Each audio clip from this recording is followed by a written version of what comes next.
Hello student, मैं दीक्षा। स्वागत है आपका आपके अपने यूट्यूब चैनल में, जिसमें हम पढ़ रहे हैं मध्य प्रदेश की एक समग्र अध्ययन को, जो महेश कुमार वर्णवाल की बुक पर आधारित है, जो मध्य प्रदेश लोक सेवा एवं राज्य की अन्य प्रतियोगी परीक्षाओं के लिए काफ़ी मददगार साबित होती है।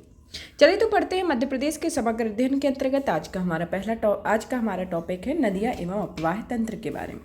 मध्य प्रदेश की नदियाँ का और एवं उनके अपवाह तंत्र के बारे में पढ़ते हैं कि मध्य प्रदेश की नदियों का उद्गम किस तरीके से हुआ है और यहाँ की जो भूवैज्ञानिक समयावधि, चट्टानों की प्रकृति, संरचना, स्थलाकृतिक ढाल, बहते हुए जल की मात्रा एवं बहाव की अवधि पर निर्भर करता है। इनके संदर्भ में सभी अपवाह तंत्र को पढ़ेंगे, जिसमें गंगा अपवाह तंत्र को चंबल नदी के बारे में, क्षिप्रा नदी के बारे में, इसके बाद धसान, नर्मदा नदी, वैनगंगा, ताप्ती नदी, इन सभी विभिन्न नदियां जो हैं मध्य प्रदेश की, उन सब के बारे में एक एक करके विस्तृत में परिचर्चा करते हैं।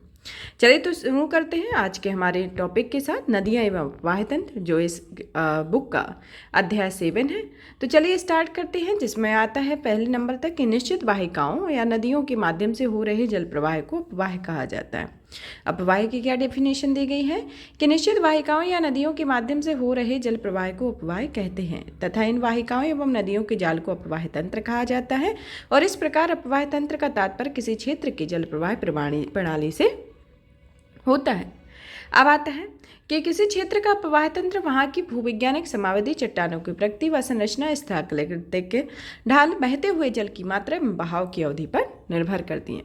एक नदी तंत्र, जो वह नदी तंत्र जिसमें मुख्य नदियाँ एवं सहायक नदियाँ शामिल होती हैं, इसे एक नदी तंत्र कहा जाता है। नदी तंत्र द्वारा अपवाहित क्षेत्र को अपवाह द्रोणी कहा जाता है और एक द्रोणी को दूसरी द्रोणी से अलग करने वाली सीमा को जल विभाजक के नाम से जाना जाता है। तो यह जल विभाजक सीमा कहलाती है।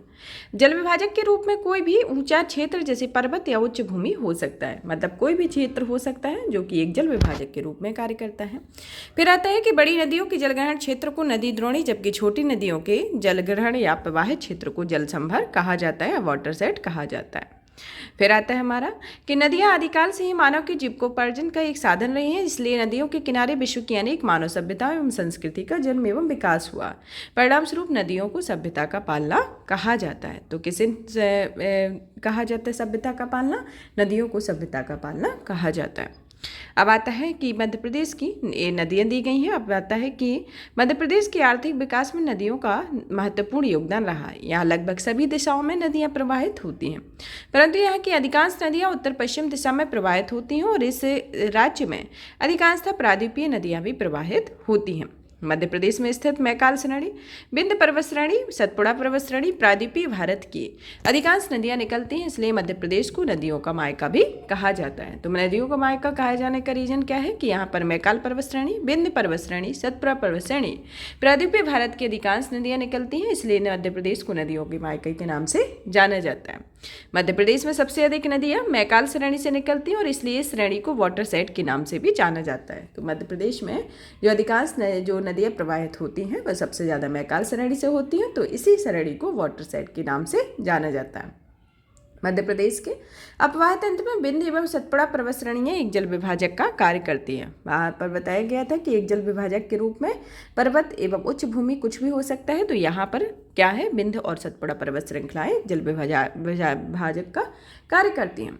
चलिए तो जानते हैं कि मध्य प्रदेश की अपवाह तंत्र के विभाजन के कारण जो कि 6 प्रमुख भागों में जिसे विभाजित किया गया है, जिसके अंतर्गत मध्य प्रदेश के अपवाह तंत्र को देखते हैं। तो जिसमें आता है पहला गंगा अपवाह तंत्र, दूसरा आता है नर्मदा अपवाह तंत्र, तीसरा आता है ताप्ती अपवाह तंत्र और चौथा आता है गोदावरी अपवाह तंत्र, पांचवा आता है माही अपवाह तंत्र और छठवां आता है महानदी अपवाह तंत्र। तो इसके अंतर्गत 6 अपवाह तंत्र आते हैं, गंगा, नर्मदा, ताप्ती, गोदावरी, माही और महानदी, मतलब 6 अपवाह तंत्र है। चलिए तो पढ़ते हैं। सबसे पहले एक पहला अपवाह तंत्र आता है गंगा अपवाह तंत्र। गंगा अपवाह तंत्र के बारे में पढ़ते हैं कि उसके अंतर्गत कौन कौन सी नदियाँ आती हैं, कौन कौन से इसके उपतंत्र हैं, उनके बारे में जानते हैं। गंगा अपवाह तंत्र मध्य प्रदेश का सबसे बड़ा अपवाह तंत्र है। यह उत्तरी तथा उत्तरी पूर्वी जिलों में विस्तृत है और इसके अंतर्गत आंशिक रूप से राज्य के मध्य पश्चिमी भाग सम्मिलित होते हैं। इनका कुल अपवाह क्षेत्र 2,02,070 वर्ग किलोमीटर होता है और इस अपवाह तंत्र की अधिकांश नदियां भी उत्तर की ओर प्रवाहित होती हैं। अब आता है कि गंगा अपवाह तंत्र के 3 उपतंत्र होते हैं, जिसके अंतर्गत पहला अपवाह तंत्र आता है यमुना, जिसमें चंबल, सिंध, जामनी, बेतवा, धसान, कैन, पैशुनी, बैथान आदि नदियां आती हैं। और टॉन्स दूसरा अपवाह तंत्र, इसके अंतर्गत बीहर, ओदा, महान आदि नदियां आती हैं। तीसरा आता है सोन अपवाह तंत्र, जिसके अंतर्गत जोहिला, बनास, गोपद, रिहिंद, कन्हार आदि नदियां आती हैं। चलिए तो पढ़ते हैं सबसे पहले गंगा यमुना प्रवाह तंत्र के बारे में। यमुना प्रवाह तंत्र के अंतर्गत पहली नदी आती है चंबल नदी। चंबल नदी जो है, चंबल नदी इंदौर में स्थित महू के निकट विंध्य पर्वत श्रेणी के जानापा पहाड़ी के बांगचू बिंदु से निकलती है। तो ये कहाँ से निकलती है? इसके बांगचू बिंदु से, जो मध्य प्रदेश की जो विंध्य पर्वत श्रेणी है जहाँ पर जानापा पहाड़ी के मध्य में।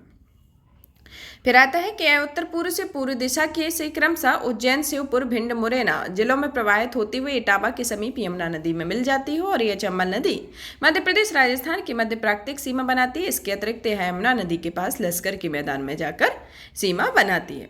तो ये चंबल नदी की स्पेशलिटी क्या है? एक तो यह मध्य प्रदेश और राजस्थान की मध्य प्राकृतिक सीमा बनाती है, और इसके अतिरिक्त यह यमुना नदी के साथ लश्कर के मैदान में भी सीमा बनाती है। अब पढ़ते हैं चंबल नदी के अन्य नाम के बारे में, जैसे कि क्वेश्चन एग्जाम में पूछे जाते हैं कि चंबल के जो अन्य नाम है उसमें आता है चर्मवती, धर्मावती, कामधेनु, रतिदेव की कीर्ति, इस चंबल नदी के अन्य नाम है। चंबल नदी जो है वह मध्य प्रदेश की दूसरी बड़ी नदी है जिसका जो क्षेत्र है वह 43,200 वर्ग किलोमीटर है। इसकी कुल लंबाई 965 किलोमीटर है। मध्य प्रदेश में इसकी जो लंबाई है वह 325 किलोमीटर है, और इस नदी को पश्चिमी मध्य प्रदेश की जीवन रेखा भी कहा जाता है।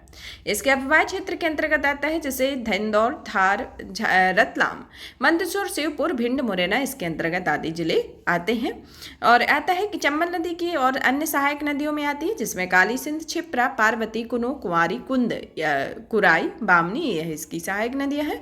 और चंबल जो है वह एक अध्यारोपित नदी है जो अपने मध्य भाग में उत्खाद वाली भूआकृतिक का निर्माण करती है, जिसे चंबल खड्डे या रिवाइन ऑफ चंबल कहा जाता है। मध्य प्रदेश में इस प्रकार के खड्डे को बीहड़ कहा जाता है, जो ग्वालियर, भिंड, मुरैना में मिलते हैं, और इसी के साथ ही वह राजस्थान के भरतपुर एवं धौलपुर के निकट भागों में पाए जाते हैं। तो यह मध्य प्रदेश के अतिरिक्त राजस्थान के भरतपुर और धौलपुर क्षेत्र में भी मिलते हैं।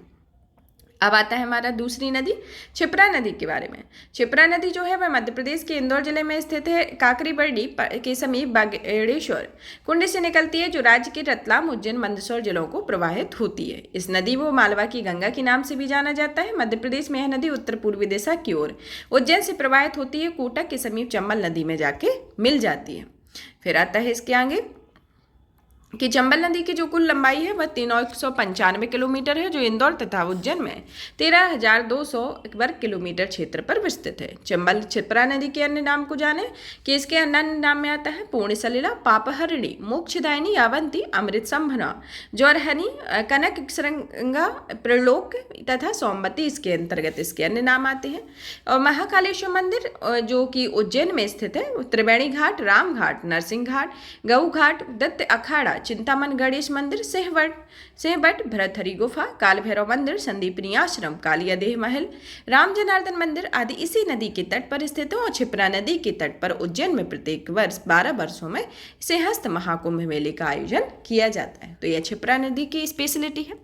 अब जानते हैं तुंबड़ नदी के बारे में, जो कि तुंबड़ नदी मंदसौर जिले में लामगरा से निकलती है, और इसकी जो दूरी है वह 30 किलोमीटर की दूरी के पश्चात यह पीखा खेड़ी मंदसौर के समीप चंबल नदी में मिल जाती है। और इस नदी के किनारे मड़ या अफजलपुर, खड़ेरिया मारू, पाड़लिया मारू जैसे प्रागैतिहासिक बस्तियां स्थित हैं। तो यह तुंबड़ नदी की विशेषता है, जो कि मंदसौर जिले के लामगरा से निकलती है। अब आता है नेक्स्ट बेतवा नदी के बारे में कि बेतवा नदी यमुना की प्रमुख सहायक नदी है तथा यह बुंदेलखंडी पठार की सबसे प्रमुख नदी है, जो मध्य प्रदेश के रायसेन जिले के कुमरा गांव से निकलती है। यह उत्तर पूर्वी दिशा में प्रवाहित होती हुई हमीरपुर उत्तर प्रदेश के समीप यमुना नदी में मिल जाती है, और तथा इसका जो जलग्रहण क्षेत्र है वह पूर्वी मालवा इसका जलग्रहण क्षेत्र है। अब आता है कि इसके बेतवा और उसकी सहायक नदियों के एक सहायक नदियां देखते हैं कि इसमें सबसे पहले तो यह यमुना में स्टार्ट करते हैं। जैसे बेतवा यहाँ से जो उद्गम स्थल है यह रायसेन से है, रायसेन कुमरा गांव से इसका उद्गम स्थल है। फिर है सांची, फिर सांची सागर होते हुए फिर विदिशा, जो यहाँ पर विदिशा में अशोक सागर परियोजना है। फिर सागर से यह मुड़ती है तो यहाँ पर बीना, धसान, यहाँ जो ललितपुर इस साइड आते हैं तो ये बेस नदी यहाँ मिलती है। फिर ये अशोक अशोकनगर आता है। अशोकनगर में इसकी एक धारा इस साइड को मुड़ जाती है जो ग्वालियर दतिया भांडेर नहर बनाती है, और यहाँ पर यह ललितपुर आती है। ललितपुर में यह धसान नदी ललितपुर से होते हुए यहाँ मिलती है। फिर यहाँ से जो दूसरी आती है जामनी नदी जो है वह ओरछा के पास में इस नदी से मिलती है। फिर यहाँ पर आते हैं महोबा से यह जालौन होते हुए यमुना नदी में हमीरपुर में मिल जाती है, जो इसका एक क्रम है। अब आता है कि बेतवा नदी के अन्य नाम को जानते हैं कि बेतवा नदी के कौन कौन से नाम है। बेतवा नदी का पहला नाम आता है बेत्रवती, दूसरा आता है शिव की पुत्री, तीसरा आता है बेस या विंध्यावटी। इसके अंतर्गत इसके 4 अन्य प्रमुख नाम हैं। इसकी कुल लंबाई 480 किलोमीटर है और मध्य प्रदेश में यह 380 किलोमीटर की लंबाई में प्रवाहित होती है। इसका जलग्रहण जो क्षेत्र है वह 43,895 वर्ग किलोमीटर है और यह 30,217 वर्ग किलोमीटर मध्य प्रदेश में। इसके अतिरिक्त वह विदिशा, अशोकनगर, टीकमगढ़, गुना आदि जिलों में आते हैं तथा धसान, बेस, बीना, जामनी, कैन आदि इसकी मुख्य सहायक नदियां होती हैं। और मध्य प्रदेश की गंगा बेतवा नदी को कहा जाता है और बुंदेलखंड की जीवन रेखा भी बेतवा नदी को कहा जाता है। और यह मध्य प्रदेश और उत्तर प्रदेश की प्राकृतिक सीमा बनाती है और देवगढ़ इसी नदी के किनारे पर स्थित है, जिसे बेतवा का आइसलैंड कहा जाता है। तो बेतवा का आइसलैंड किसे कहा जाता है? देवगढ़ को, जो कि इसी नदी के किनारे पर अवस्थित है। अब हमारा दूसरा नदी आती है कैन नदी। कैन नदी के बारे में जानते हैं। कैन नदी जो है वह कैन नदी का उद्गम कटनी के जिले के रीठी तहसील के समीप कैमूर पहाड़ी, जो कि दमोह पहाड़ी से हुआ है। यह पन्ना जिले में दक्षिणी क्षेत्र में प्रवेश करने के पश्चात पन्ना और छतरपुर जिले की सीमा बनाते हुए बांदा उत्तर प्रदेश जिले में प्रवेश करती है और यहीं पर चिला गांव के समीप भोजहा नामक स्थान पर यमुना नदी में मिल जाती है। तो ये कहाँ मिल जाती है और कहाँ से निकलती है? यह कटनी जिले के निकट रीठी तहसील में कैमूर पहाड़ी से निकलती है और यहाँ चीला गांव के समीप भोजहा नामक स्थान पर यमुना नदी में मिल जाती है। इसके एक तंत्र को देखें कि इसका तंत्र जैसे कहाँ से स्टार्ट होती है। जैसे कैन नदी का उद्गम स्थल है जो कि कैमूर पहाड़ी पर है।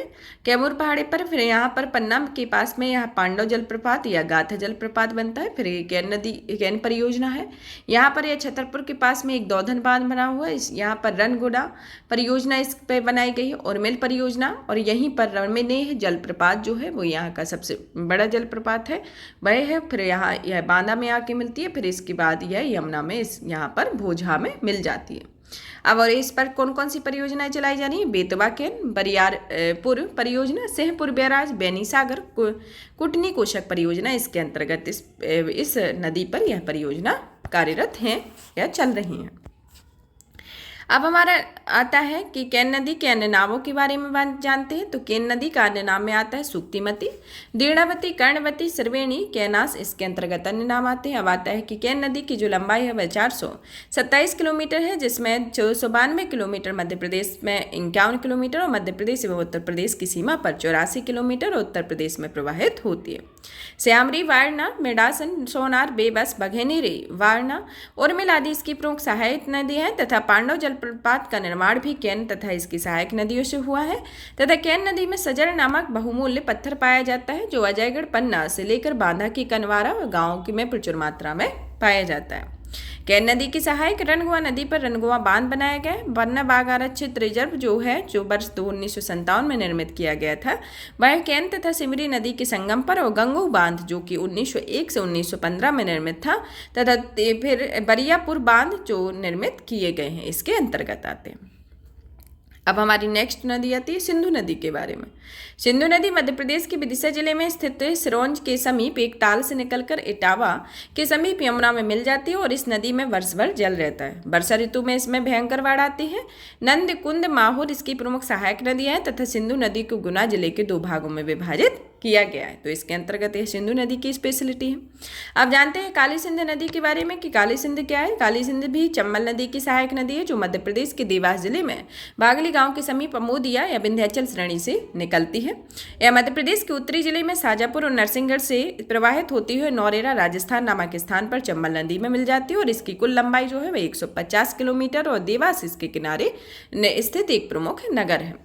अब आता है टॉन्स या तमसा नदी के बारे में। टॉन्स या तमसा नदी क्या है? टॉन्स नदी मध्य प्रदेश के सतना जिले में स्थित मैहर जो कि कैमूर पहाड़ी पर अवस्थित है से निकलकर उत्तर पूर्वी दिशा में प्रवाहित होती हुई इलाहाबाद उत्तर प्रदेश के सिरसा नामक स्थान पर गंगा नदी में मिल जाती है जिसकी कुल लंबाई 320 किलोमीटर है। अब आता है कि इसके अपवाह तंत्र को देखते हैं कि इसके जो उद्गम हुआ है, उद्गम इसका कैमूर की पहाड़ी से हुआ है जो सतना में स्थित है। फिर यह रीवा में यह बीहड़ टॉन्स परियोजना बनाती है। फिर इसके आगे पूर्वांचल परियोजना प्रपात इसी पर बनता है। फिर आगे जाते हैं तो यह गंगा में मिल जाती है। गंगा नदी में किस स्थान पर? सिरसा स्थान पर, जो कि इलाहाबाद के समीप स्थित है, वहाँ पर यह टॉन्स नदी गंगा में आके मिल जाती है। अब इसके ऊपर जलप्रपात कौन कौन से बनाए गए? बीहड़ जलप्रपात, चचाई जलप्रपात, केवटी, बिहुटी, पियावन जलप्रपात इसके ऊपर, इस पर जलप्रपात निर्मित किए गए हैं। अब आता है सोन नदी के बारे में कि सोन नदी के दाईं ओर से मिलने वाली प्रमुख सहायक नदी है तथा यह मध्य प्रदेश के अनूपपुर जिले में स्थित अमरकंटक पहाड़ी से निकलती है तथा यह नदी अमरकंटक पहाड़ी के उत्तरी किनारे पर स्थित जलप्रपातों की एक श्रृंखला का निर्माण करती है तथा उत्तर पूर्व की ओर प्रवाहित होते हुए आरा बिहार के समीप रामनगर में गंगा नदी में जाके मिल जाती है। तो इसके अंतर्गत यह सोन नदी की स्पेशलिटी है। अब सोन नदी के एक अपवाह तंत्र को जानते हैं कि इसका उद्गम कहाँ से इसमें दिखाया गया है। इसका उद्गम सबसे पहले जो सोन नदी है, यहाँ इसका उद्गम अमरकंटक की मैकाल पर्वत श्रृंखला से सोन नदी का उद्गम होता है, जिसकी एक शाखा जो है वह यहाँ से होकर यह जोहिला नदी मिलती है इसकी एक शाखा में, इसमें सोन नदी में। फिर सीधी के पास में यह बाण सागर परियोजना का निर्माण करती है, सिंगरौली में होता है। फिर यहाँ पर सोनभद्र है, जहाँ पर रीहिंद नदी पर जो परियोजना बनाई गई है वह मिर्जापुर के समीप आके यहाँ सोनभद्र में इससे मिलती है। फिर इसके आगे उत्तर प्रदेश में यह दानापुर पटना से होते हुए यह गंगा नदी में मिल जाती है। वहाँ पर यह जो अमरकंटक से इसका उद्गम स्थल है और यह दानापुर पटना के पास में गंगा में मिल जाती है। अब आता है कि अमरकंटक पहाड़ी के उत्तरी किनारे पर जलप्रपातों की श्रृंखला का निर्माण करती है। उत्तर पूर्व की ओर प्रवाहित होती हुई आरा बिहार के समीप रामनगर के दानापुर में गंगा नदी में मिल जाती है। अब जानते हैं कि सोन नदी के अन्य नामों के बारे में, जिसके अंतर्गत आता है नंद, सोन, सुवर्ण, सोन पालिका, सुभागिदी, सोनभद्र, सोवा जो टालमी द्वारा प्रदत्त है, फिर हिरणवा है इसके अन्य नाम है। फिर आता है इसकी कुल लंबाई जो है वह 780 किलोमीटर है, जबकि मध्य प्रदेश में इसकी लंबाई 509 किलोमीटर है और इसका अपवाह क्षेत्र 17,900 किलोमीटर इसका अपवाह क्षेत्र है। घग्गर, जोहिला, गोपत, श्रीहिंद, कन्हार, उत्तरी कोयल आदि इसकी प्रमुख नदियां हैं, इसके अंतर्गत इसकी प्रमुख नदियां हैं। अब आता है कि सोन नदी गंगा के दक्षिणी भाग में मिलने वाली सबसे बड़ी नदी है, जो कैमूर सरणी एवं छोटा नागपुर पठार के मध्य सीमा बनाती है। सोन नदी में दुर्लभ प्रजाति के कछुए पाए जाते हैं और इसे सोन घड़ियाल अभयारण्य भी स्थित होते हैं इस नदी के अंतर्गत। अब आता है कि इसके अंतर्गत जानते हैं, आप पढ़ते हैं सबसे पहले नर्मदा नदी अपवाह तंत्र के बारे में। नर्मदा नदी अपवाह तंत्र है, यह मध्य प्रदेश का दूसरा सबसे बड़ा अपवाह तंत्र है, जो 85,930 वर्ग किलोमीटर क्षेत्र पर विस्तृत है और इसका 89.9% भाग मध्य प्रदेश में विस्तृत है। तो इसका जो सबसे सर्वाधिक भाग कितना विस्तृत है मध्य प्रदेश में? 89.9%। फिर आता है कि नर्मदा नदी मध्य प्रदेश के 15 जिलों से होकर प्रवाहित होती है। नर्मदा नदी का संपूर्ण अपवाह तंत्र वृक्षनुमा प्रणाली का होता है। नर्मदा नदी प्रायद्वीपीय भारत की अन्य नदियों के विपरीत, जो कावेरी को छोड़कर जो सदावाहिनी है, और इसका मुख्य कारण रेह मिट्टी की उपस्थिति है। इसका मुख्य कारण क्या है कि रेह मिट्टी की उपस्थिति है, जिसमें पानी को सोखने की क्षमता कम होती है। अब आता है कि नर्मदा नदी जो है वह मैकाल पर्वत श्रृंखला के समीप अमरकंटक पहाड़ी से निकलती है। दक्षिण में सतपुड़ा और उत्तर में विंध्याचल पर्वत श्रेणियों की मध्य भ्रंश घाटी से होती हुई गुजरात में स्थित भडौच के समीप कैम्बे या खंबात की खाड़ी में मिल जाती है, इसके अंतर्गत आता है।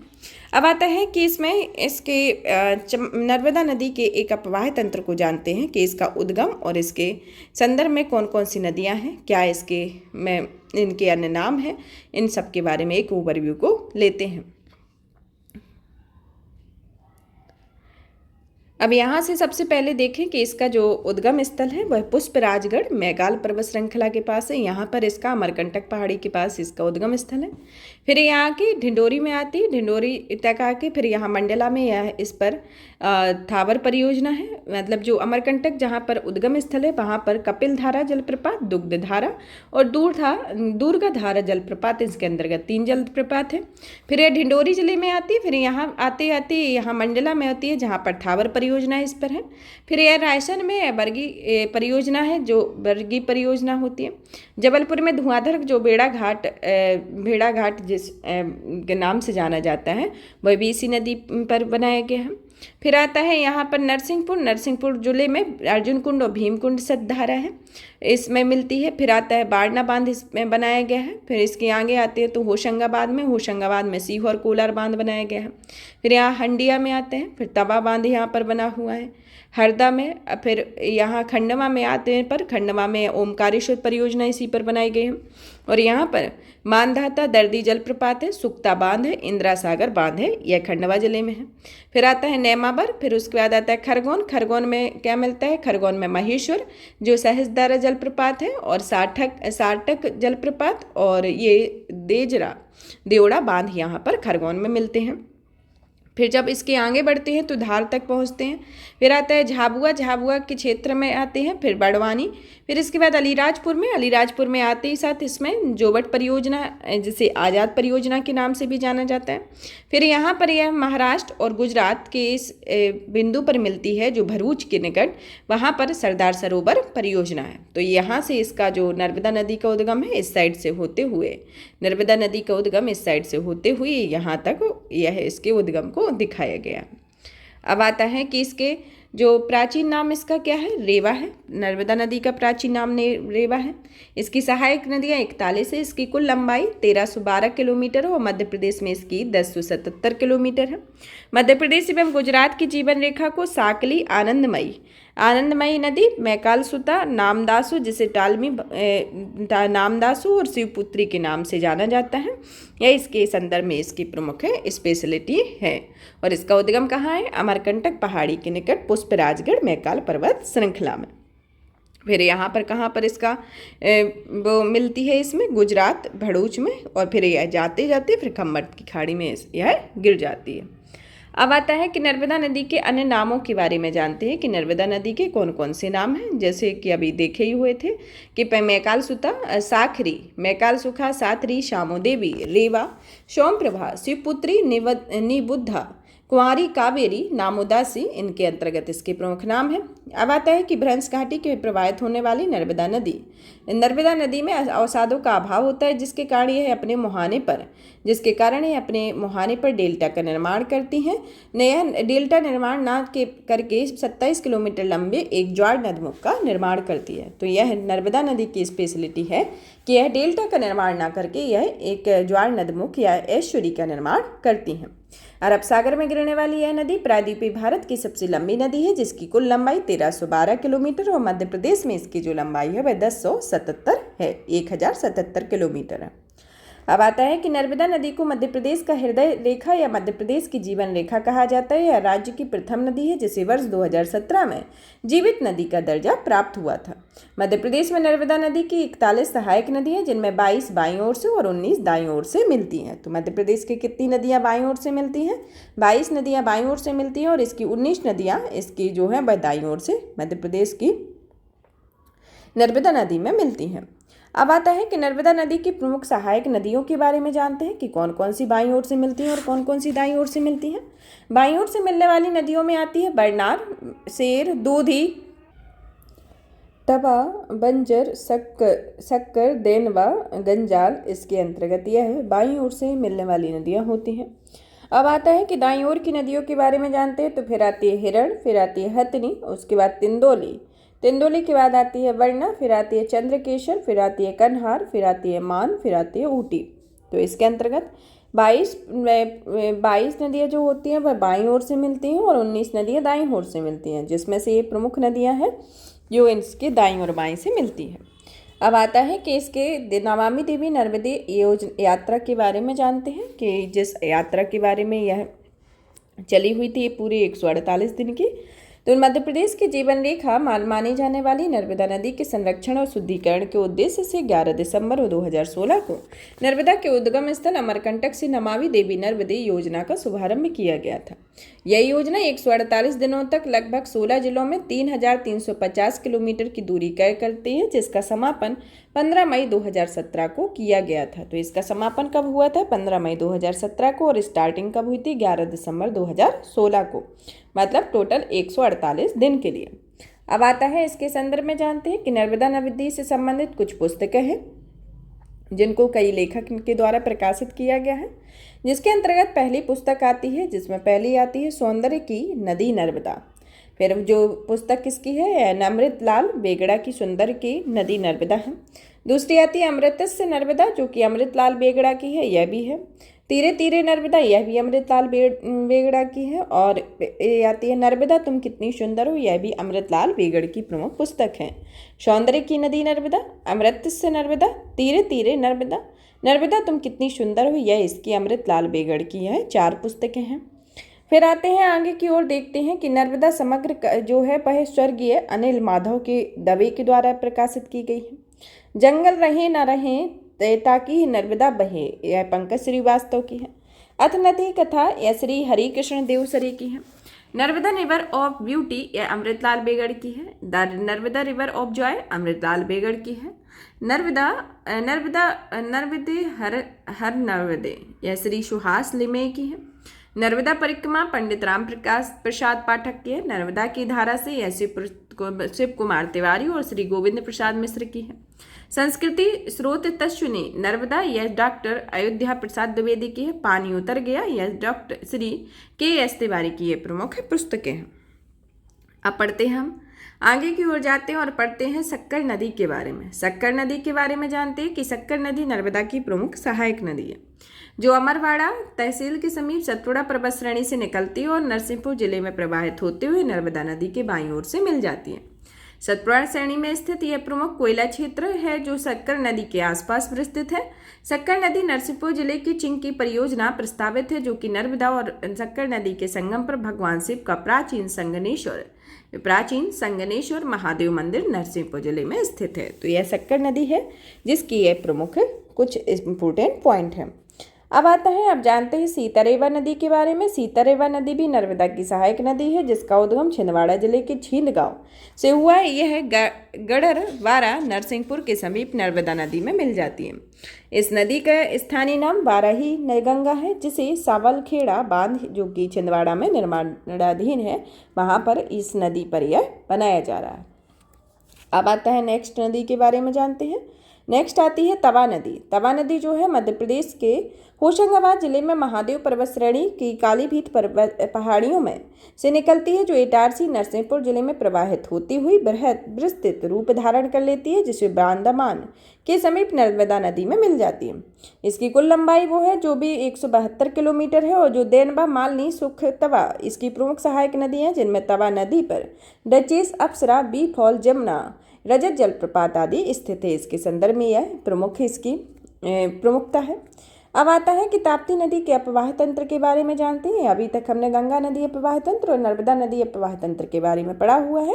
अब हमारा तीसरा अपवाह तंत्र आता है ताप्ती नदी अपवाह तंत्र। ताप्ती नदी अपवाह तंत्र जो है वह ताप्ती नदी मध्य प्रदेश के बैतूल जिले में स्थित सतपुड़ा पर्वत श्रृंखला के काली सिंध पहाड़ी की सबसे ऊंची चोटी मुल्ताई से निकलती है। एवरेंस घाटी से नर्मदा नदी के समानांतर और पूर्व से पश्चिम की ओर प्रवाहित होते हुए खंबात की खाड़ी में गिरती है और अपने मुहाने पर ज्वार नदमुख का निर्माण करती है। फिर आता है कि ताप्ती नदी के अन्य नामों के बारे में जानते हैं कि ताप्ती नदी के जो अन्य नाम आते हैं, जिसमें सूर्य की पुत्री, सूर्यसुता, पयोष्णी, जो गर्म जल वाली नदी कहा जाता है। अब आता है कि इसके बारे में कि इसकी लंबाई जो है वह लंबाई 724 किलोमीटर है, जो कि मध्य प्रदेश में 279, महाराष्ट्र में 270 और गुजरात में 175 किलोमीटर इसकी कुल लंबाई है। इसका अपवाह क्षेत्र है जो 64,874 वर्ग किलोमीटर है, जिसमें 9,804 वर्ग किलोमीटर क्षेत्र मध्य प्रदेश में स्थित है, और यह नदी मध्य प्रदेश और महाराष्ट्र की मध्य प्राकृतिक सीमा का निर्धारण करती है। ताप्ती नदी के तट पर गुजरात में रज्जु सेतु एवं सवाली बांध बंदरगाह स्थित है। इसका प्रवाह क्षेत्र जो है वह अनुगामी प्रवाह का उदाहरण है, और इस क्षेत्र में पूर्णा, गिरना, गोपद, अनेर, अंबुरा, बाकी, बुरई, तितुर, ओतावली और काली भीति आदि नदियां इसके अंतर्गत सम्मिलित होती हैं। अब आता है कि ताप्ती नदी के अपवाह तंत्र को जानते हैं कि ताप्ती नदी का जो अपवाह तंत्र है उसके बारे में देखते हैं कि ताप्ती नदी सबसे पहले खंबात की खाड़ी से निकलती है। खंबात की ताप्ती नदी का जो उद्गम स्थल है वह मुल्ताई में है। खंबात की खाड़ी में जाकर यह गिरती है। अब आता है इसका उद्गम जो है मुल्ताई में है। यह ताप्ती नदी यहाँ से निकलती है। यहाँ पर चंद्रा बांध बना हुआ है। फिर आगे आते हैं तो भीसदेही पठार है जो कि बीहड़ का निर्माण इसके अंतर्गत किया गया है। फिर बैतूल में पारसडोह बांध निर्मित है। इसके बाद सुकता आता है, सुकता नदी आती है। फिर आता है भूसावल, फिर आता है महाराष्ट्र। फिर आता है यह नेपानगर के पास में यह पैनगंगा नदी भी इसमें आके मिलती है। पूर्णा नदी प्रवाहित होती है। फिर आता है बुरहानपुर। फिर आता है काकरा पार परियोजना, उकाई परियोजना, और यहाँ पर खदिया बेट है। फिर एलिया बेट है। फिर इसके बाद यहाँ आके यह खंबात की खाड़ी में जाके गिर जाती है। तो यह इसका एक अपवाह तंत्र है। अब आता है, अब पढ़ते हैं गोदावरी अपवाह तंत्र के बारे में। गोदावरी अपवाह तंत्र जो है, गोदावरी अपवाह तंत्र महाराष्ट्र के नासिक जिले में एक स्थित त्र्यंबकेश्वर से निकलकर दक्षिण पूर्व की ओर प्रवाहित होती हुई बंगाल की खाड़ी में मिल जाती है। इस नदी को दक्षिण गंगा या वृद्ध गंगा या बूढ़ी गंगा के नाम से भी जाना जाता है। यह प्रायद्वीपीय भारत की सबसे लंबी नदी है जो कि कल लंबाई 1465 किलोमीटर है। यह कुल अपवाह क्षेत्र इसमें 23,388 वर्ग किलोमीटर है जो कि मध्य प्रदेश में केवल 6,633 वर्ग किलोमीटर ही शामिल है। मध्य प्रदेश की नदी के 5 उपतंत्र हैं जिसके अंतर्गत आता है बैनगंगा उपतंत्र, दूसरा आता है बावनथड़ी उपतंत्र, फिर आता है कन्हान उपतंत्र, फिर आता है बाघ उपतंत्र, फिर आता है पेंच उपतंत्र। इसके अंतर्गत ये प्रमुख उपतंत्र आते हैं। चलिए तो अब जानते हैं और पढ़ते हैं नेक्स्ट नदी के बारे में जिसमें आती है बैनगंगा नदी। बैनगंगा नदी के संदर्भ में जानें कि बैनगंगा नदी मध्य प्रदेश के सिवनी जिले में स्थित मुंडारा गांव या परसवाड़ा पठार से 12 किलोमीटर दूरी पर सतपुड़ा श्रेणी के ढाल पर स्थित रजोला ताल से निकलती है। तो यह कहाँ से निकलती है? सतपुड़ा श्रेणी के ढाल पर रजोला ताल से निकलती है। इसके अन्य नाम में आता है बेबा, दिधि, वेन्या, वेना, बेड़ी इसके अन्य नाम है। फिर आता है कि यह नदी अर्धचंद्राकार रूप में उत्तर पूर्व की ओर और इसके तत्पश्चात दक्षिणी पूर्वी दिशा में सिवनी एवं बालाघाट जिलों से प्रवाहित होती हुई भंडारा मध्य महाराष्ट्र जिले में प्रवेश करती है और यहीं पर वर्धा नदी इसमें आकर मिलती है और इन दोनों संगम को प्राणहिता कहा जाता है। अंत में यह गोदावरी में मिल जाती है जिसे सिवनी की जीवन रेखा के नाम से भी जाना जाता है। इस नदी की कुल लंबाई 570 किलोमीटर है जिसमें बाघ, बरधा, बिजना, बामनथड़ी, थिल्ली, ठेल, पेंच, बाम, सामर्थावर इसकी प्रमुख सहायक नदियां हैं। बैनगंगा नदी की सिवनी में वर्ष 1972 में भीमगढ़ बांध जो कि संजय सरोवर बांध निर्माण किया गया है जो एशिया का सबसे बड़ा मिट्टी का बांध है। यह कहाँ पर है? एशिया का सबसे बड़ा मिट्टी का बांध, ये संजय सरोवर बांध का निर्माण किया गया। भीमगढ़ बांध या संजय सरोवर बांध के नाम से जाना है जिसे सिवनी छपारा में है और इसे वर्ष 1972 में इसका निर्माण किया गया था।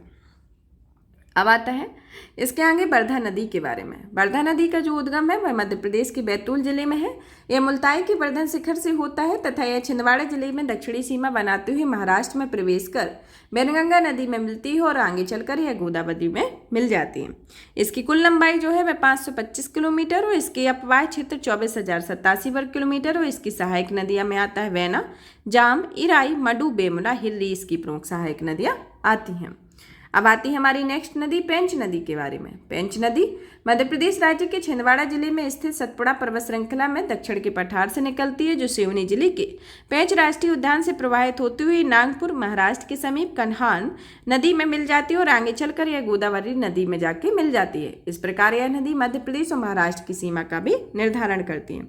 इसकी कुल लंबाई जो है वह 274 किलोमीटर और प्रदेश में इसकी लंबाई 206 किलोमीटर जिसमें कन्हान, कुनबेहला, बेहरा, बावनथड़ी आदि इसकी प्रमुख नदियां हैं। प्रारंभ में इसकी दक्षिण पूर्व में सीमा पर तीव्र मोड़ आता है और यह दक्षिण की ओर मुड़कर प्रवाहित होती है।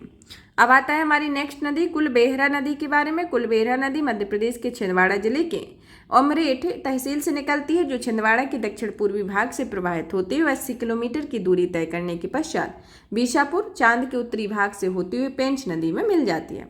इस नदी को छत्तीसगढ़ की जीवन रेखा कहा जाता है और इसकी प्रमुख सहायक नदी में आती है उमरा नाला और बोदरी इसकी प्रमुख सहायक नदियां आती हैं। तो छिंदवाड़ा की जो जीवन रेखा किस नदी को कहा जाता है? कुलबेहरा नदी को छिंदवाड़ा की जीवन रेखा कहा जाता है। अब हमारा नेक्स्ट नदी तंत्र आता है माही नदी तंत्र, अपवाह तंत्र। माही नदी पश्चिमी भारत की एक प्रमुख नदी होती है जो मध्य प्रदेश के धार जिले में स्थित मिंडा ग्राम के समीप विंध्याचल पर्वत श्रेणी से निकलती है और इस नदी का प्राचीन नाम महती है तथा इसे पृथ्वी की पुत्री भी कहा जाता है। तो पृथ्वी की पुत्री किसे कहा जाता है?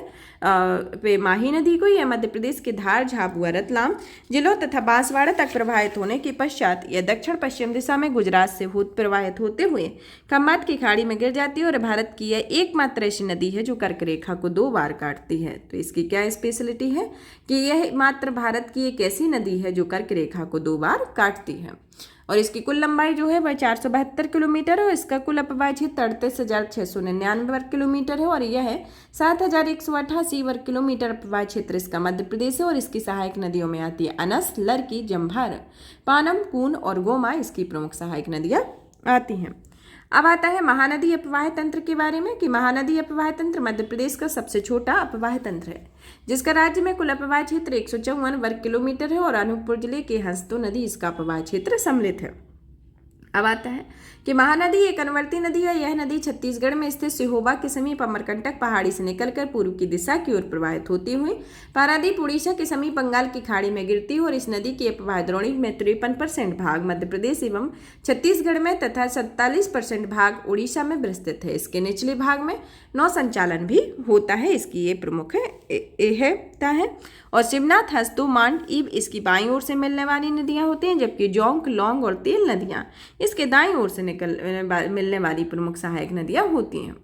अब आता है सिमना नदी के बारे में कि सिमना नदी राजस्थान के चित्तौड़गढ़ जिले के अरनौद तहसील से स्थित सिमना नामक ग्राम से निकलती है जिसमें सोमली, रेतम, गीड़ इसकी प्रमुख सहायक नदियां और इस नदी पर चोसला बांध निर्मित है जो मध्य प्रदेश के मंदसौर जिले में स्थित है। इसी नदी के तट पर भगवान पशुपतिनाथ मंदिर और तापेश्वर मंदिर स्थित है। तो यह सिमना नदी पर कौन सा मंदिर स्थित है? भगवान पशुपतिनाथ का मंदिर और तापेश्वर मंदिर निर्मित है, मंदिर स्थित है और यहाँ पर चोसला बांध इस नदी पर निर्मित है। अब आता है समूली नदी के बारे में। समूली नदी मध्य प्रदेश के मंदसौर जिले की दक्षिण स्थित खोड़ाना के समीप निकलती है। इसमें सोमरिया, फतेहगढ़ से प्रवाहित होती है। दमदम, मंदसौर के समीप सिमना नदी में जाके मिल जाती है। फिर आती है इसकी नेक्स्ट नदी अंसर नदी के बारे में। अंसर नदी मध्य प्रदेश में मंदसौर के सामगढ़ के समीप स्थित ग्राम जमुनिया के समीप उद्गमित होती है और इसे गरौठ के पश्चिमी भाग में प्रवाहित होती हुई यह रेहला गांव के समीप गांधी सागर जलप्रपात या गांधी सागर जलाशय में मिल जाती है। अंसर नदी है। अब आता है कि मध्य प्रदेश की नदियों के प्रमुख नगरों से होकर प्रवाहित होने वाली प्रमुख छोटी बड़ी नदियों के बारे में जानते हैं कि कुछ जिले के अंतर्गत कौन सी नदियां प्रवाहित होती हैं। तो सबसे पहले तो हम जानते हैं झाबुआ के बारे में। झाबुआ जो है, झाबुआ के अंतर्गत नदी आती है गुलाबी, तालाबनी, अनास, परवाड़ी, गंगा माता, नगदी, बामची, मौद आती है। फिर आता है दूसरा जिला रीवा। रीवा में आती है बिछिया नदी, खोरबाई, बक्चा, खोड्डा, बरघाट, चितौली, साडा, बीहर आती है। सीधी के अंतर्गत आती है देवनार, न्योढार, सेहड़ा, हड़गढ़, रेड़ी, रेही इसके अंतर्गत आती है। फिर आता है सतना जिला। सतना जिले में आती है जजनार। फिर आती है सुतीक्षणी, म्यान, मगरहा, नागमती, बरुआ, सितवा, गहावर, बरदहा, सेमरावल, अमरन नदियाँ इसके सतना जिले के अंतर्गत आती हैं। फिर आता है शहडोल। शहडोल नदियों से शहडोल के अंतर्गत बेसाहा, समधिन, गोरना, कसेड़, बनास आती हैं। उमरिया में आती है मछराड़, बसाड़, हल्फन। अनूपपुर में बांकी, कनई, हासिया, मैकलसुता, नर्मदा। सिंगरौली में खनुआ, कोतरी, जमती हवा आती है। फिर आता है अशोकनगर। अशोकनगर में ओरा, मूला, कैथन, कोंचा आती है। आगरमालवा में नेवच, लखुंदर, चोक, लर, छोटी काली सिंध, चौली, कमल आती है। श्योपुर में चंबल, पार्वती, सीप नदी, अमराल, कदवाल, कूनू आती है।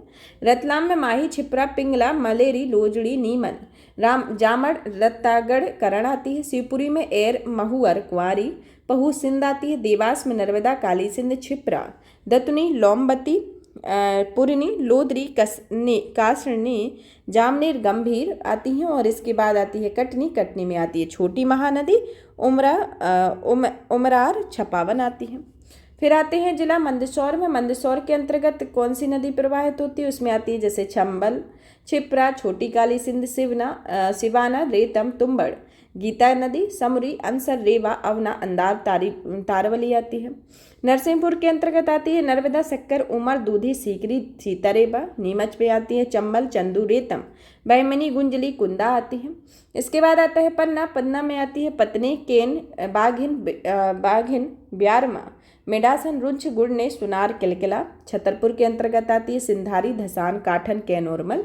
बुरहानपुर में आती है ताप्ती, उतावली, सूक्ति। सागर में धसान, बेबस, बीना, बामनेर, सुनार, कड़ान, देहार, दधेदी।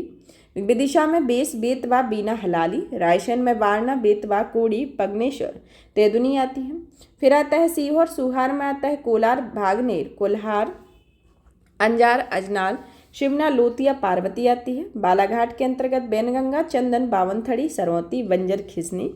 हरदा में आती है माचक, नर्मदा, गंजाल। बैतूल में माचना, बेदेनबा, मोरंडा, तवा, सापना। गुना में आती है कुनो, चौपट, घोड़ा पछाड़, पार्वती।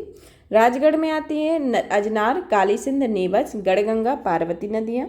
फिर टीकमगढ़ जिले के अंतर्गत आती है जामनी, धसान, बेतवा। और होशंगाबाद में आती है नर्मदा, ताप्ती, तवा, नर्मदा, देनवा। इसके अंतर्गत ये प्रमुख नदियाँ आती हैं।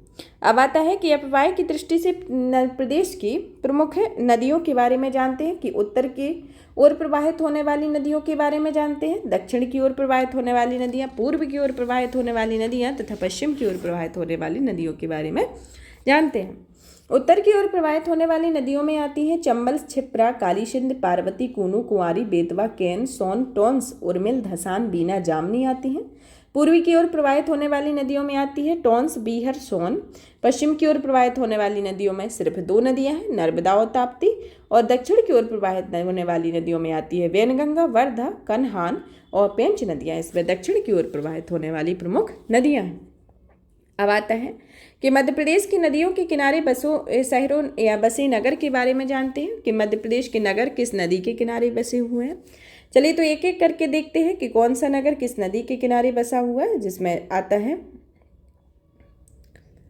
इसमें आता है अमरकंटक, नर्मदा नदी के किनारे। बालाघाट, वैनगंगा, कुच्छी, माही, नेमावर, नर्मदा नदी के किनारे। और निमाड़ जो है वह नर्मदा नदी के किनारे। नरसिंहपुर, नर्मदा नदी के किनारे। शहडोल, सोन नदी के किनारे।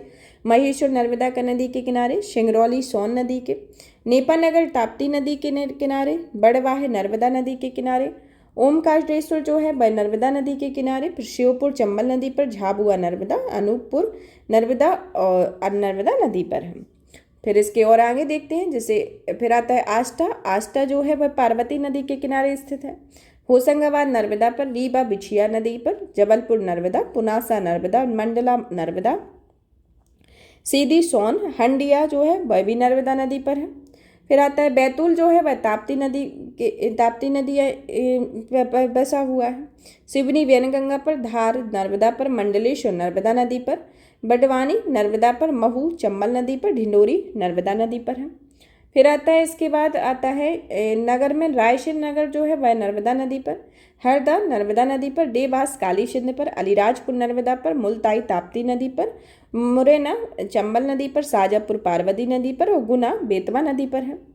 फिर आता है बुरहानपुर, ताप्ती नदी पर। बागली, काली सिंध नदी पर। दतिया, सिंध नदी पर। सोनकच्छ, काली सिंध नदी पर। इंदौर, खान नदी पर। पचमढ़ी, तवा नदी पर। और मंदसौर, सिवनय नदी पर स्थित है। फिर और अन्य नामों को देखते हैं। अन्य नामों के बारे में जानते हैं कि सीहोर जो है वह नर्मदा नदी पर। खंडवा भी नर्मदा नदी पर। खरगोन भी नर्मदा नदी पर है। फिर आता है रतलाम जो चंबल नदी पर है। फिर आता है लाहार, सिंध नदी पर। विदिशा, बेतवा नदी पर। सांची, बेतवा नदी पर स्थित है। फिर इसके बाद आता है शिवपुरी सिंध नदी पर। राजगढ़, पार्वती नदी पर। आष्टा, पार्वती नदी पर। उज्जैन, क्षिप्रा नदी पर। और सतना, टोंस नदी पर। और तवानगर, तवा पर नदी पर। और धार जो है वह माही नदी पर स्थित है। तो यह मध्य प्रदेश की प्रमुख नदियों के किनारे बसे शहरों के नंबर हैं कि कौन सी नदी कौन से शहर पर बसी हुई है। अब आता है कि मध्य प्रदेश के प्रमुख जलप्रपात के बारे में जानते हैं कि मध्य प्रदेश में कौन कौन सी नदी जलप्रपात हैं। जिसमें सबसे पहले आता है भेड़ाघाट जलप्रपात या धुआंधार जलप्रपात जो मध्य प्रदेश में है। मध्य प्रदेश की नर्मदा नदी पर स्थित है। जो इसका स्थान जबलपुर है। यह 30 मीटर की ऊंचाई पर स्थित है। फिर आता है दुग्धधारा, वो भी नर्मदा नदी पर है। यह अनूपपुर जिले में है तथा यह 15 मीटर की ऊंचाई है इसकी।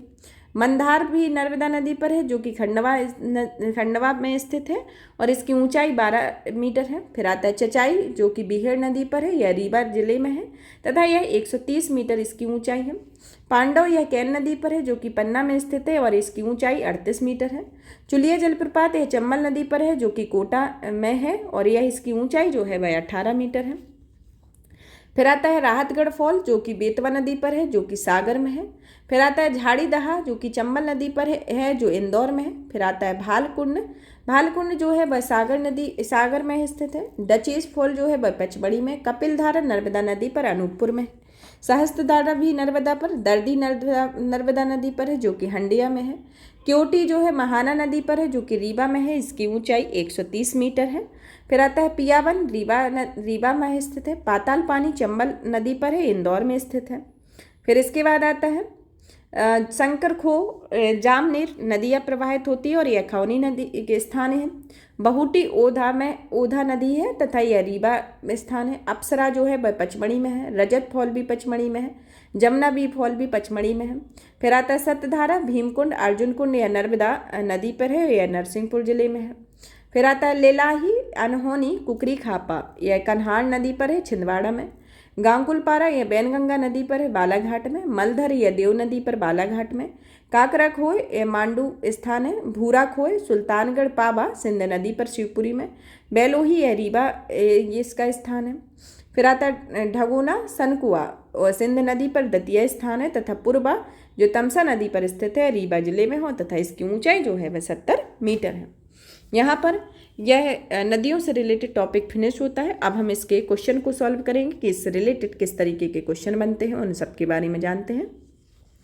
पहला क्वेश्चन आता है कि मध्य प्रदेश की कौन सी नदी कर्क रेखा के मैल को 2 बार काटती है। पहला आता है ऑप्शन नर्मदा, ऑप्शन बी आता है ताप्ती, ऑप्शन सी आता है सिंध और ऑप्शन डी आता है माही। तो इसका उत्तर जो होगा ऑप्शन डी होगा, माही नदी। फिर नेक्स्ट क्वेश्चन आता है कि मध्य प्रदेश तथा राजस्थान के मध्य कौन सी नदी प्रवाहित या कौन सी नदी सीमा रेखा का निर्धारण करती है। इसके अंतर्गत ऑप्शन ए आता है कैन नदी, ऑप्शन बी आता है बेतवा नदी, ऑप्शन सी आता है चंबल नदी और ऑप्शन डी आता है क्षिप्रा नदी। तो इसका उत्तर होगा ऑप्शन सी चंबल नदी। अब क्वेश्चन आता है कि इंदौर जिले के बड़ेश्वर कुंड में किस नदी का उद्गम होता है। इंदौर जिले के बड़ेश्वर कुंड में किस नदी का उद्गम होता है। इसके अंतर्गत ऑप्शन ए आता है चंबल, ऑप्शन बी आता है बेतवा, ऑप्शन सी आता है बरधा, ऑप्शन डी आता है क्षिप्रा। तो इसका जो उत्तर होगा ऑप्शन डी आएगा, क्षिप्रा।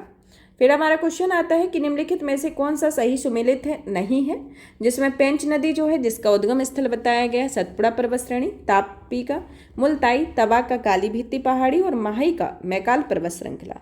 तो इनमें से कौन सा नहीं है। तो इसमें आपका माही जो है वह मैकाल पर्वत श्रृंखला इसका नहीं होगा और ये तीनों जो है एक दूसरे से सुमेलित है। अब आता है निम्नलिखित नदियों में से कौन सी नर्मदा की सहायक नदी नहीं है। Option A Basar, option B Kanhan, option C Ganjal, option D Ken. तो इसमें से कौन सा उत्तर सही होगा। इसका उत्तर होगा केन, जो इसकी नर्मदा की सहायक नदी नहीं है। अब आता है कि क्वेश्चन की चंबल नदी मध्य प्रदेश के किस जिले से प्रवाहित नहीं होती है।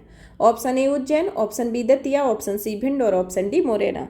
तो इसका जो उत्तर होगा ऑप्शन बी आएगा, इसका उत्तर होगा दतिया। अब क्वेश्चन आता है कि निम्नलिखित में से कौन सी नदी मध्य प्रदेश में प्रवाहित नहीं होती है। Option A Tapti, option B Narmada, option C Mahanadi, option D Son. तो इसका जो उत्तर होगा ऑप्शन सी आएगा, महानदी जो है मध्य प्रदेश में प्रवाहित नहीं होती है। अब हमारा क्वेश्चन आता है कि ताप्ती नदी का उद्गम किस जिले से है। ताप्ती नदी का उद्गम किस जिले से है। Option A Hoshangabad, option B Harda, option C Betul, option D Chhindwara. तो इसमें जो आपका उत्तर होगा ऑप्शन सी आएगा, बैतूल। अब क्वेश्चन आता है कि नर्मदा नदी ने कितने प्रतिशत बेसिन का विस्तार मध्य प्रदेश में है। ऑप्शन ए 89.9%, ऑप्शन बी आता है 79.9%, ऑप्शन सी आता है 69.9% और ऑप्शन डी आता है 59.9%। तो इसमें आपका जो उत्तर होगा ऑप्शन ए आएगा, 89.9%, जो कि सर्वाधिक है। फिर आता है क्वेश्चन कि मध्य प्रदेश में पशुपतिनाथ मंदिर किस नदी के तट पर स्थित है। Option A Shivna, option B Chambal, option C Kshipra, option D Parvati. तो इसका जो उत्तर होगा ऑप्शन ए आएगा कि शिवना नदी पर पशुपतिनाथ का मंदिर स्थित है। अब आता है कि किस नदी को सूर्य की पुत्री कहा जाता है। Option A Narmada, option B Tapti, option C Chambal, option D Kshipra. तो इसका जो उत्तर होगा ऑप्शन बी आएगा, जिसे सूर्य की पुत्री कहा जाता है। अब आता है हमारा क्वेश्चन चुलिया जलप्रपात किस नदी पर स्थित है? Option A Narmada, option B Betwa, option C Son, option D Chambal. तो इसका जो उत्तर होगा ऑप्शन डी आएगा, चंबल नदी पर स्थित है। अब आता है क्वेश्चन कि शक्कर नदी किसकी सहायक नदी है? ऑप्शन ए तवा नदी, ऑप्शन बी तापी नदी, ऑप्शन सी नर्मदा नदी और ऑप्शन डी आता है चंबल नदी। तो इसमें आपको उत्तर देना है, आपका जो उत्तर होगा ऑप्शन सी नर्मदा नदी आएगा। अब क्वेश्चन आता है कि निम्नलिखित में से कौन सी नदी का उद्गम अमरकंटक पहाड़ी है? तो ऑप्शन ए आता है इसमें काली सिंध नदी, ऑप्शन बी आता है बेतवा नदी, ऑप्शन सी आता है सोन नदी और ऑप्शन डी आता है चंबल नदी। तो इसका उत्तर आपको कमेंट्स बॉक्स में देना है। यहाँ पर यह चैप्टर के साथ मध्य प्रदेश की प्रमुख नदियों एवं अपवाह तंत्र से रिलेटेड टॉपिक फिनिश होता है। अब नेक्स्ट क्लास में नेक्स्ट टॉपिक के साथ मिलेंगे। और भी इसी तरीके की वीडियो को देखने के लिए चैनल को सब्सक्राइब करें, वीडियो को लाइक करें और ज़्यादा से ज़्यादा शेयर करें। धन्यवाद।